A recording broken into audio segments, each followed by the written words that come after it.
think it's a bad idea, don't you? Getting married? Yeah. I think it's an incredibly bad idea. I think it's an incredibly dangerous idea. I don't think it's a bad idea. I think it's a dangerous idea. There's a difference between those two things. Like skydiving is a dangerous idea. I'm not saying it's a bad idea, but it's a dangerous idea. It depends on how much joy you place on that thing, right? Like for me, the joy of jumping out of a plane as compared to the danger of jumping out of a plane precludes me from jumping out of planes. Maybe I'm missing out on something. That's okay. I'll live with it. There's lots of cool stuff to do. I haven't gotten bored yet.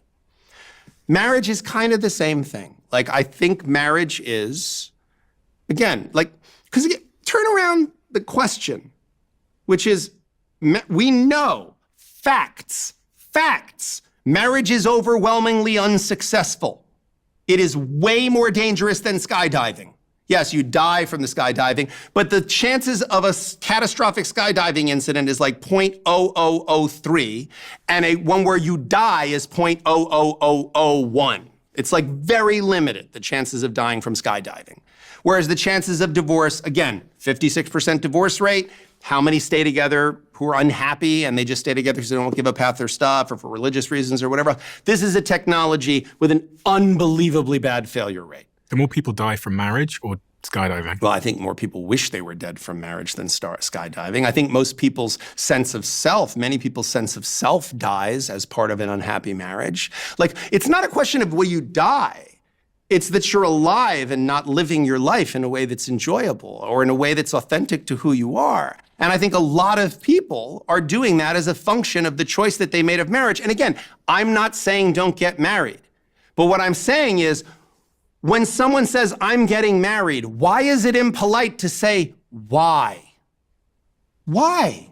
You're about to do something incredibly dangerous that fails so much of the time. Why not just say, why? I'm not saying, why would you do that? It's stupid. I'm saying, why? Because most people's answer doesn't make any sense. Well, because, I don't want to be alone. Wait, you have to get married to not be alone? Join a church group. I don't know. Join a baking squad. Join a softball team. You won't be alone. What does that mean? Well, I want to have, regular sex. Okay, I don't know that getting married is the solution to that. Like, it's not a guarantee of regular sex. Like, that's not, so if the question, first of all, you're not even allowed to ask the question why. If anything, if you don't say, oh my God, that's so great, you have intimacy issues. People say for the kids, it's good for the kids and... Which kids? The kids you've already had or the kids you're gonna have? You're saying we're getting married so that we can have... And by the way, again, okay, you're saying societally it's good for... I think what you're saying is it's good for a mother and a father in a household with children together, right? So the polarity of male and female. Again, I know a lot of same-sex couples that have raised very successful, happy children. So maybe you're saying a two-parent family is a good thing, that it doesn't have to be male and female. Whatever, okay, that's all true. What does a marriage license have to do with that? What does the government getting involved have to do with that? It gives me security. What's security? You're saying something that fails 56% of the time makes you feel like you get security? That's a really weird sense of security. If I said to you, I've got an airbag in my car that doesn't deploy 70% of the time, would you drive around feeling safe?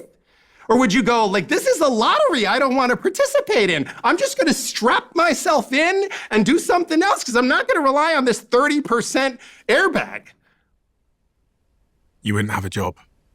Well, that's main reason. I don't know. Listen, I've been saying for years that I think I have tremendous job security. And it makes me very happy on one level, and it makes me very sad on another level that I have such job security. I don't think we're getting better at this. I think we're getting worse at it. And I don't think by the time I retire, which isn't that far away, I don't think we're going to get so good at it that I'm going to be out of a job.